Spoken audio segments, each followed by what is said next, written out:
Welcome to this video. We're going to do a problem involving wave speed. Here's the problem. In 13 seconds, 11 cycles of a wave pass by a point in space. In this same time, each wave travels 15 meters. Calculate the frequency, period, wave speed, and wavelength of this wave. The first thing is to go through the givens. 13 seconds, what is that? Is that a random time interval t? Is it big T? Before we write down an answer, we have to remember what each is. Big T is the time for one cycle to pass by a point. Little t is just any random interval that we might be given. So which is it? In this problem, 13 seconds is how long it takes 11 cycles to pass by a point. So it's definitely not big T.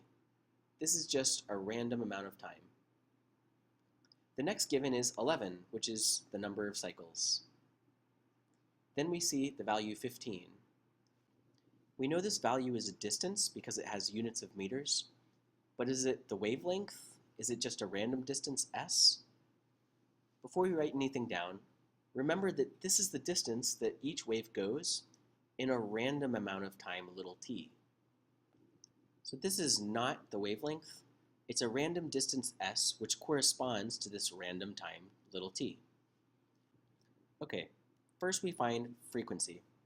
We'll use the equation number of cycles that pass a point divided by how long it took for those cycles, those wave cycles, to pass by. We're using this equation because we have both givens. And likewise for period, we could use the inverse equation, little t over the number. We plug in for the number 11. We plug in for little t, 13 seconds. And what do we get? The frequency is 0.85 hertz, that's a rounded value, and the period is 1.2 seconds. Now we're going to find the speed of the wave. The general equation for speed, which is always true, is distance over time, where s and t are random values and they correspond with each other. Now there's another equation we've seen with waves, and it's specific to waves. It's wave speed is equal to frequency times lambda, the wavelength. You might be thinking, doesn't this equation not apply for waves and only this one does? Well, the answer is no. We get to this equation from the first one. How do we get there?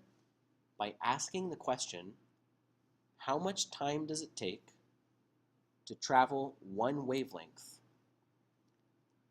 We know that when a wave travels for an interval of one period, when little t is equal to one period, the distance the wave travels is a wavelength. So we plug into this equation, this general equation is what we use.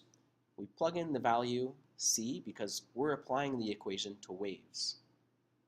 And then we plug in 1 lambda for the numerator, and the corresponding time in the denominator would have to be 1 period.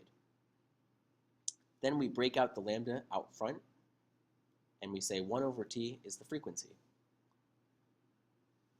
So that's how we get to this equation from this one. And we started out by saying we're going to apply this equation to waves.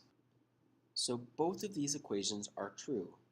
The only difference is that in this equation, we're talking about the frequency of the wave and the wavelength. In this equation, we can be talking about any random distance and any corresponding amount of time that it took for the wave to go that distance. All right, on to finding the wave speed, which is what the problem asks. Should we use this equation or this equation? Well, we don't know frequency. Oh, yes, we do. We know frequency, but we don't know wavelength. Let's look to the other equation. We know that the distance traveled is 15 meters when the time is 13 seconds. We have a random distance and a corresponding amount of time. So we can plug in that distance, that time, and we can solve for the wave speed. Finally, when they ask for wavelength, we can plug in the wave speed that we got, and I'm using the unrounded value, 1.15 instead of 1.2. We can plug in the frequency that we acquired above, and again, this is the unrounded value, and we can solve for lambda. Let's solve one final problem. It takes a wave 5.5 seconds to travel from point A to point B. The wave travels at 4.9 meters per second. what's the distance from point A to point B? And then we'll go on to the second part after we solve the first part. First, we go through the givens. 5.5 seconds. Now, that's the time it takes to go from one random point to another random point.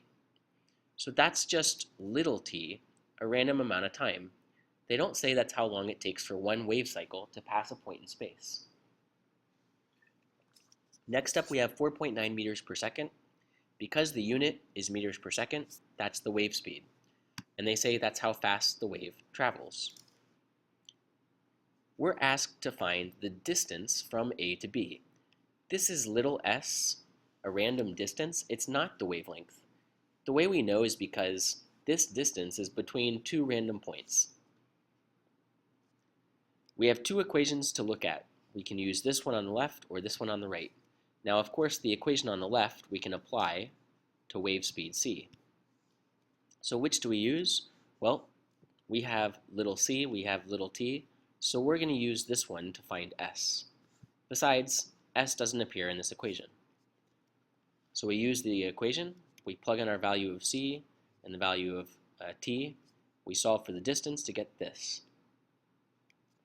Next up, we look at part B. If the distance between two troughs on the wave is 1.4 meters, then how many cycles of the wave pass a fixed point in 1 minute?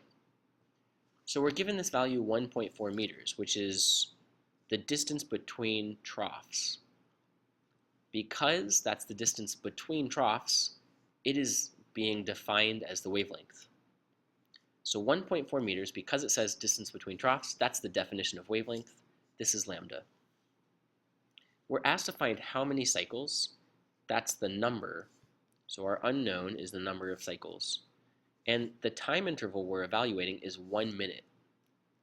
So find the number that corresponds to a time of 60 seconds. And we convert to seconds because we're using hertz, right, for frequency. So you're probably thinking, wait, isn't the time 5.5 seconds, the random time? Well, yeah, it was in part A, and now in part B, we're considering a different random interval of 60 seconds.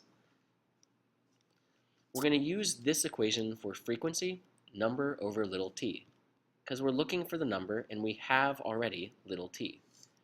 But to solve for number, we're going to have to find the frequency.